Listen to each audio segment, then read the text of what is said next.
ಬ್ರೇಕ್ನ ನಂತರ ನಮ್ಮ ಬೆಂಗಳೂರಿಗೆ ಸ್ವಾಗತ. ಬಹುದಿನಗಳ ಬಳಿಕ ನಟಿ ಪೂಜಾ ಗಾಂಧಿ ಬಣ್ಣ ಹಚ್ಚಿದ್ದಾರೆ. ವಿಧಾನಸಭೆ ಚುನಾವಣೆಯಲ್ಲಿ ಸೋತ ಬಳಿಕ ಕೆಲಕಾಲ ತೆರೆಮರೆಗೆ ಸರಿದಿದ್ದ ಪೂಜಾ ಇದೀಗ ಅಭಿನೇತ್ರಿ ಚಿತ್ರದ ಮೂಲಕ ಮತ್ತೆ ಸ್ಯಾಂಡಲ್ವುಡ್ ಪ್ರವೇಶಿಸಿದ್ರು. ವಿಶೇಷ ಅಂದ್ರೆ ಈ ಚಿತ್ರದ ಮೂಲಕವೇ ಪೂಜಾ ಗಾಂಧಿ ನಿರ್ಮಾಪಕಿಯಾಗ್ತಿದ್ದಾರೆ. ತಮ್ಮದೇ ಹೋಮ್ ಬ್ಯಾನರ್ ಶ್ರೀಕೃಷ್ಣ ಪ್ರೊಡಕ್ಷನ್ ಮೂಲಕ ಅಭಿನೇತ್ರಿ ಚಿತ್ರ ನಿರ್ಮಿಸುತ್ತಿದ್ದಾರೆ ಪೂಜಾ.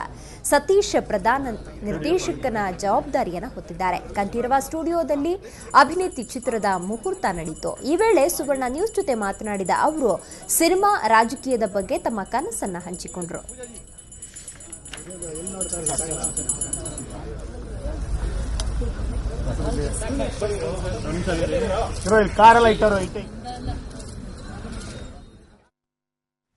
ಮೂರನೇ ವಾರದತ್ತ ಯಶಸ್ವಿ ಪ್ರದರ್ಶನ ಕಾಣ್ತಾ ಇರೋ ದುನಿಯಾ ವಿಜಯ್ ಅಭಿನಯದ ಜಯಮ್ಮನ ಮಗ ಚಿತ್ರ ಇಂದು ಭೂಮಿಕಾ ಚಿತ್ರಮಂದಿರದ ಅಪರ್ಣ ಚಿತ್ರಮಂದಿರಕ್ಕೆ ಶಿಫ್ಟ್ ಆಗಿದೆ.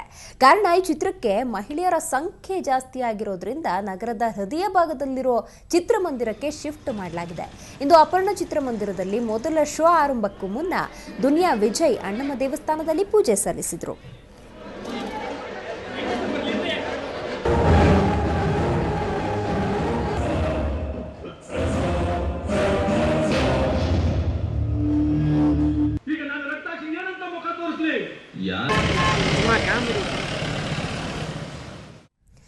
ಇವತ್ತು ಒಂದೇ ದಿನ 3 ಕನ್ನಡ ಚಿತ್ರಗಳು ರಿಲೀಸ್ ಆಗಿವೆ. ಹಿಂದಿಯ ಸತ್ಯಾಗ್ರಹ ಚಿತ್ರಕ್ಕೆ ಪೈಪೋಟಿ ಕೊಡಬೇಕಾಗಿದ್ದು ಇದಕ್ಕೆ ಅನಿವಾರ್ಯ.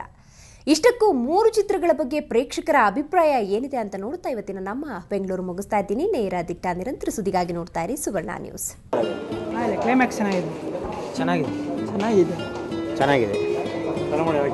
ಸ್ಟೋರಿ ಟ್ವಿಸ್ಟ್ ಚೆನ್ನಾಗಿ ಕೊಟ್ಟಿದ್ದಾರೆ. ಸೂಪರ್ ಚೇತನ್ ಅವರು ಸೂಪರ್ ಆಗಿ ಮಾಡಿದ್ದಾರೆ. ಎಲ್ಲರೂ ಒಂದು ಫಿಲ್ಮ್ ನೋಡಬೇಕು. ಚೇತನ್ ಅವರು ತುಂಬಾ ಚೆನ್ನಾಗಿ ಮಾಡಿದ್ದಾರೆ. Film super hit. ಸೂಪರ್ ಇದೆ ಸರ್. ಲಾಸ್ಟ್ ಸಕ್ಕತ್ತು.